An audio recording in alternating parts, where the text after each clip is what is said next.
It's a show where we highlight top executives and amazing talent and how they are crushing it by working remotely. And every month, we're going to bring you actionable tips from wonderful people like who I am joined with today. I have Fabian Delahaut, and he is the founder of Eagle Academy, and Pauline Esposito, who is a business support specialist at Boldly. And I'm so excited to be joined by both of you today. Thank you for being on. Thank you for having us. You've been working together since 2016. Fabian, why don't you walk us through some of the most notable moments where you thought, hey, this is really good for the business here? Well, my first notable moment was a few months after we started together. I was in my living room. It was 8 o'clock at night, and I was just watching TV and told my wife, "Hey, I don't have anything to do." And it was the first time in a while, and that's how I realized how much I could now focus on my sweet spot, which is what I like to do and what I do well. And I didn't have to do anything else because I used to say, I'm really sorry for the word, but my shit is always somebody else's gold. Okay, so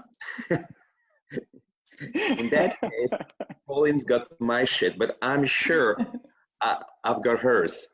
I'm about sure she would not like to be in front of hundreds of people and talking for 3 hours. That I can do, but I cannot do what she does.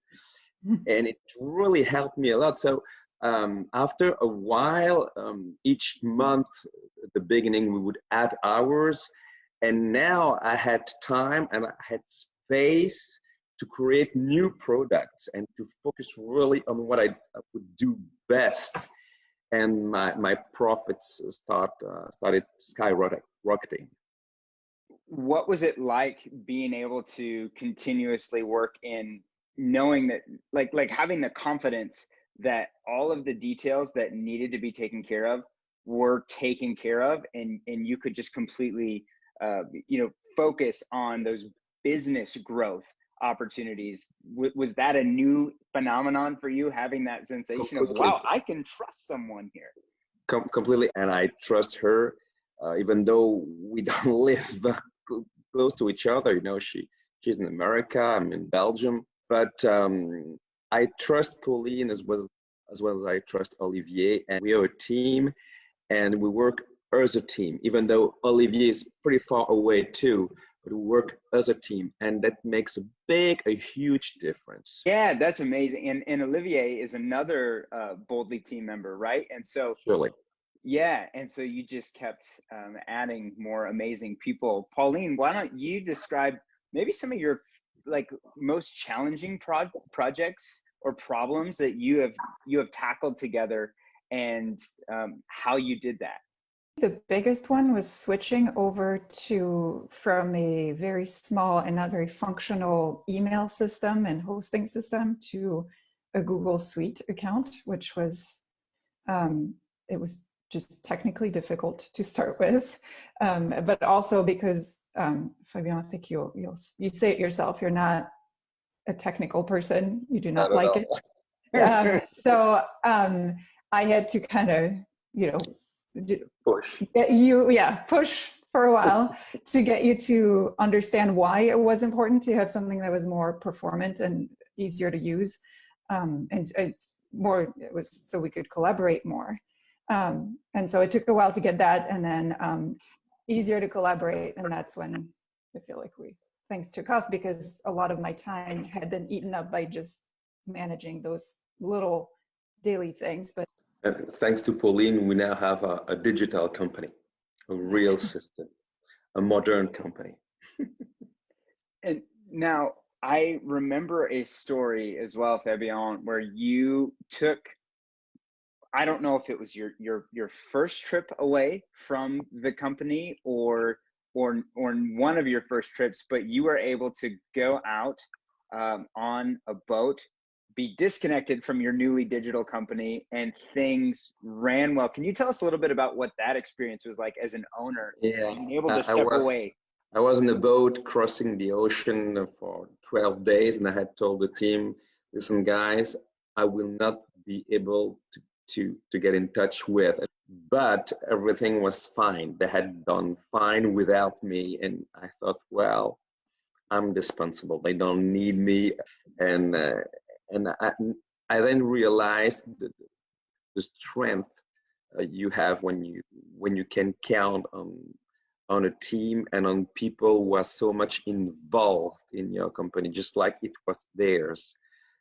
That makes a big, big difference. In fact, Pauline, Olivier, I don't have to manage them. By the way, she taught me how to manage her. At the very beginning, she told me, hey, Fabian, you should tell me what's your priorities, because I receive so much messages. I don't always know what to treat first. And in fact, I don't even have to motivate them. I would love to ask one more question, if I could, and get both of your best advice for working remotely and productively together as a team for anyone who might be considering this, new to it, or even just want to up their game, because you're working on separate continents even at times, which is impressive. So yeah, Pauline, can we start with you? What's your best advice for someone to do what you do? I think communication, because that's how you establish trust. That's how you flush out any maybe little issues or misconceptions that might arise. And I don't mean like send an email every 2 minutes, but just making sure that if there's something that doesn't seem quite right, or like you're not sure, just politely, courteously explaining what is bothering you and kind of working through it. I think what's important too from the client's end is to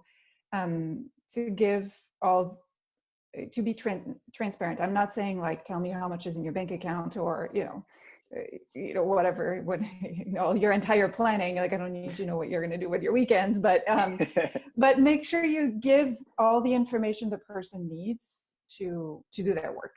I think that's about it from my end. That's really good and really helpful in terms of like the communication and just being clear, especially when it's text. We don't see people's faces and totally understand. How about you, Fabian? What's your best advice? My best advice. First, I completely agree with what she said. My best advice would be hire an assistant as soon as you can. I've waited too long, really. I cannot even imagine what would have happened if I had done that much earlier in my career. Probably I would have a huge company now, I don't know, but probably so, because as you know, Pauline is really the vice president of the academy, and she acts this way, and most of the time she manages me instead of I'm managing her. So I would do that right away, and I listen to my clients, and sometimes they think, well, hiring an assistant is costly.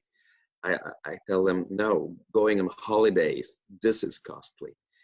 Hiring an assistant is the best investment I made. It was a turning point in my career. I'm serious.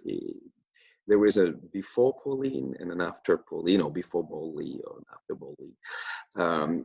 And also it's nice to rely not only on the person, but on a company like Pauline, still there, because I don't have to be the one who hires people, because it's not my sweet spot. I cannot do that well. I would have probably the tendency to hire people who would be like me, and it's a big mistake. And I don't have to train them. And if you hire an assistant, anybody, by the way, just try to find people who are much more competent than you are, so that you can focus on your own sweet spot and delegate all the rest. This was so helpful. Thank you both for being on with me today. I really appreciate it, and I know the viewers are getting tons of value. So thanks so much. You're welcome.